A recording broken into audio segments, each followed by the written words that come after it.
Hoje a gente vai mergulhar numa obra do século XIX que é, assim, a cara da internet dos nossos dias. É A Arte de Ter Razão, de Arthur Schopenhauer. Basicamente um manual sobre as táticas e, vamos ser sinceros, nem sempre muito honestas, para se vencer um debate.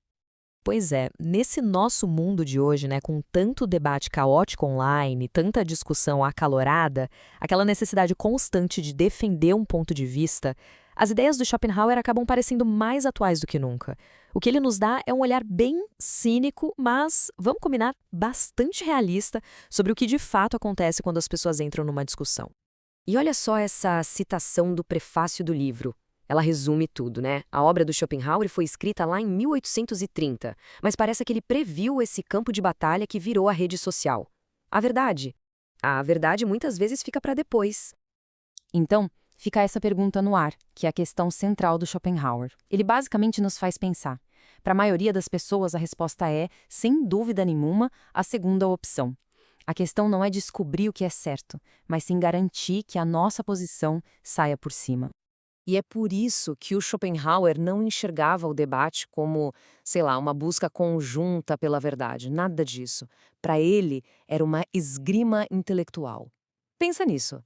É um combate mesmo, onde o objetivo é um só: derrotar o oponente. E para isso, vale usar todas as armas disponíveis, sejam elas justas ou não. E ele deu um nome para essa arte. É a dialética erística. E é super importante não confundir isso com lógica, tá? Lógica quer encontrar verdade. A dialética erística, não. Ela quer que se tenha razão, custe o que custar. É tipo o manual de instruções para vencer no campo de batalha das palavras. Mas por que agimos assim? Bom, segundo Schopenhauer, a culpa é da nossa vaidade. O ego, sabe? Ele simplesmente não aguenta a ideia de estar errado, de ver o outro lado estar certo. É uma falha humana, bem profunda, que acaba transformando o que deveria ser uma busca pela verdade numa briga por status. E quando a gente coloca lado a lado, a diferença fica gritante, né? De um lado está a lógica, aquele caminho mais nobre, digamos, que usa o raciocínio para chegar na verdade. Do outro, a dialética heurística, que é pragmática, é amoral. O objetivo é um só: vitória. E o método? Bom, o método é qualquer um que funcione. Ok, mas antes de partir para os truques, digamos assim, o Schopenhauer nos mostra o que ele chama de osteologia do debate. É como se fosse o esqueleto, a estrutura básica que sustenta qualquer discussão. E é fundamental entender isso para saber como um argumento pode ser atacado ou defendido. E o ponto central é que toda refutação, toda mesmo, se encaixa nesse esquema aqui.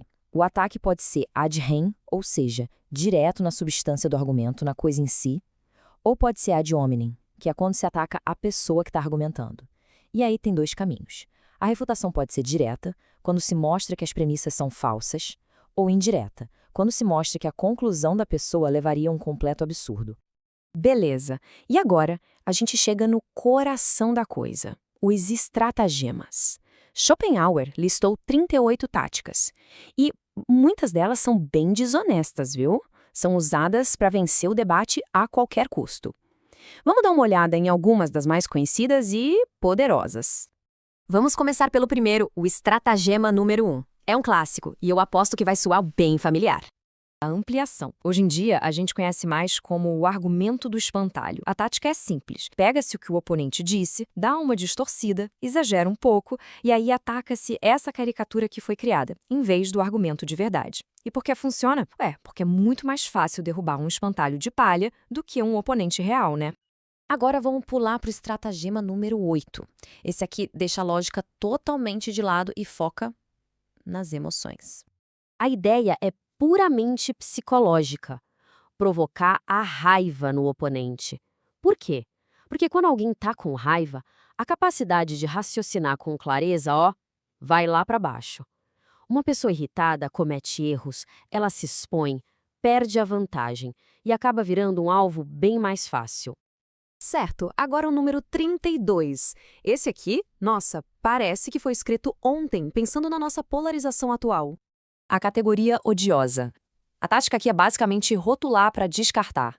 Em vez de lidar com o argumento em si, ele é simplesmente jogado dentro de uma caixinha, de uma categoria que o público já não gosta, como idealismo, ateísmo, sei lá. É um atalho, né? A refutação é feita pelo preconceito, sem precisar de lógica nenhuma. E aí a gente chega no último recurso, o estratagema final. É aquele momento em que, bom, tudo mais falhou, a derrota está batendo na porta, os argumentos acabaram. O que se faz? Simples. Abandona-se o assunto e parte-se para o ataque pessoal, para o ataque ao caráter do oponente. É, sem dúvida, a tática mais baixa e, infelizmente, uma das mais comuns que a gente vê por aí. Olha que frase forte que o prefaciador do livro usa para descrever essa tática final no nosso contexto. Ele associa isso diretamente ao que a gente chama hoje de cultura do cancelamento.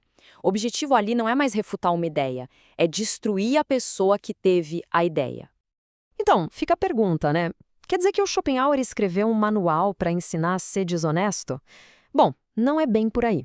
Ele via isso mais como um manual de sobrevivência, sabe? Uma ferramenta de autodefesa.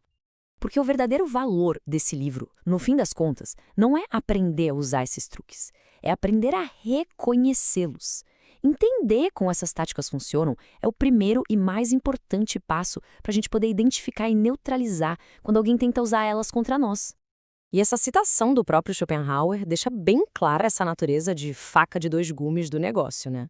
Conhecer essas armas é essencial, seja para se defender ou, como ele mesmo admite com aquele pessimismo todo dele, para usá-las em um mundo onde, convenhamos, a honestidade nem sempre leva a melhor.